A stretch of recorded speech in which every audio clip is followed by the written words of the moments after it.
Great. Good morning everyone, teman-teman. Banyak orang hari ini hidup dalam satu kesalahan fatal.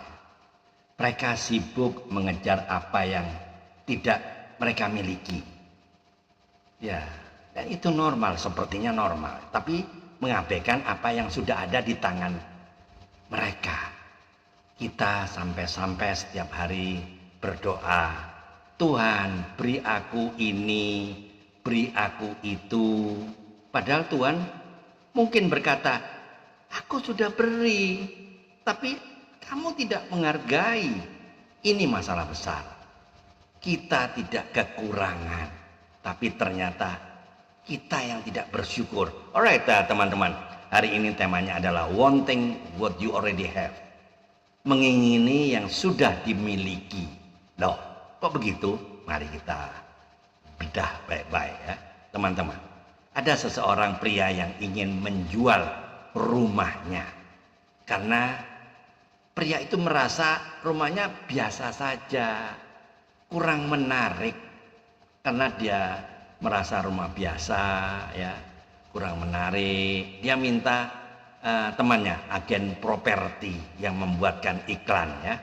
Dan agen properti itu menulis dengan sangat indah di iklannya itu ya, rumah yang nyaman, lingkungan tenang, lokasi strategis, cocok untuk keluarga. Dan sebelum dipasang, iklan itu ditunjukkan kepada pemiliknya, si orang itu tadi ya. Dan Anda tahu apa yang terjadi? Itu dia berkata begini, wah, saya tidak jadi jual rumah ini. Nah, pertanyaannya sekarang ya, kenapa? Karena dia baru sadar bahwa rumah yang selama ini dia cari-cari ternyata adalah rumahnya sendiri. Teman-teman, kita sering ketawa ya, tapi ini yang terjadi ya, itu bukan sekedar cerita, ini gambaran hidup kita semua ya. Semua, saya bilang semua ya. Ada berapa banyak orang yang ganti pasangan, kawin cerai, tapi masalahnya sama. Ganti pekerjaan, tapi tetap mengeluh. Ganti lingkungan, tapi tetap tidak puas. Kenapa? Pertanyaannya kenapa ya? Karena masalahnya bukan di luar, masalahnya di dalam hati, teman-teman.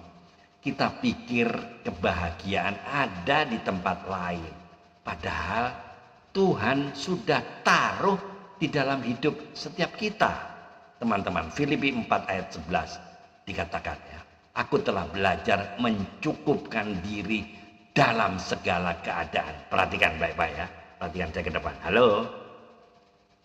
Paulus tidak berkata, aku otomatis cukup. Enggak, tapi aku belajar mencukupkan diri.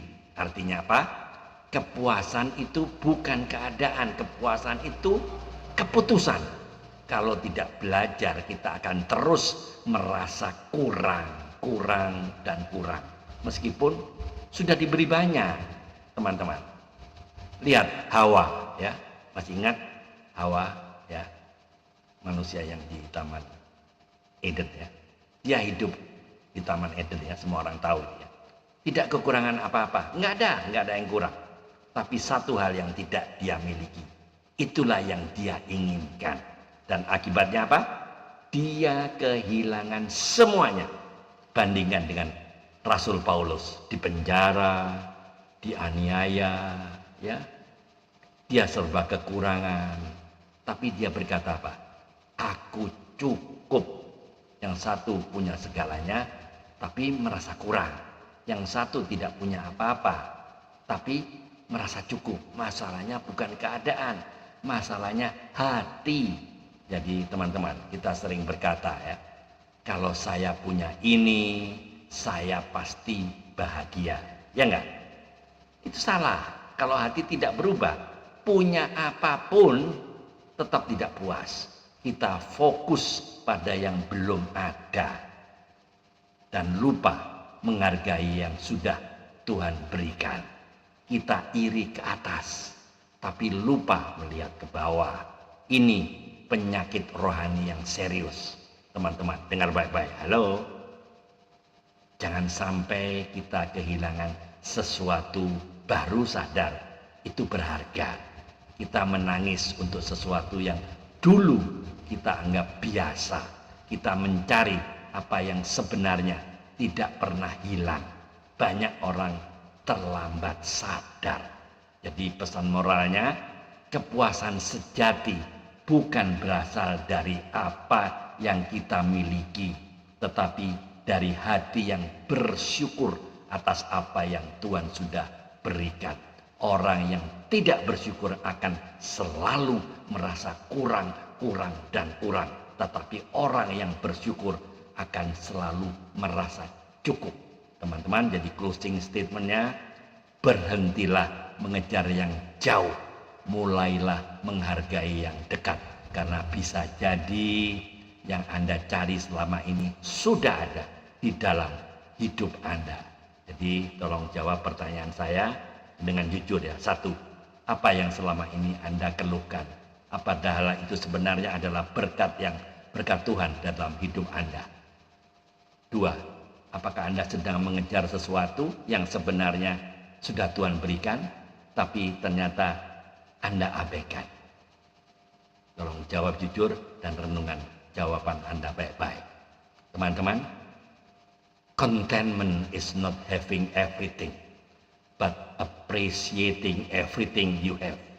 Kepuasan bukan memiliki segalanya, tetapi menghargai apa yang kita miliki. The more you compare, the more you lose your joy. Semakin Anda membanding-bandingkan, semakin Anda kehilangan sukacita. Itu, mari kita tunduk kepala, kita berdoa. Tuhan, ampuni kami karena seringkali tidak puas dengan apa yang Engkau berikan. Ajari kami hati yang bersyukur dan mata yang melihat berkat-Mu setiap hari. Di dalam nama Tuhan Yesus Kristus kami berdoa dan mengucap syukur. Amin.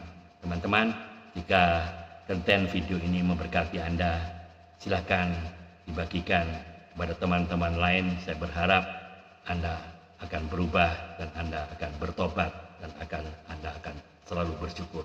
Ayo mikir, Tuhan Yesus memberkati. Amin.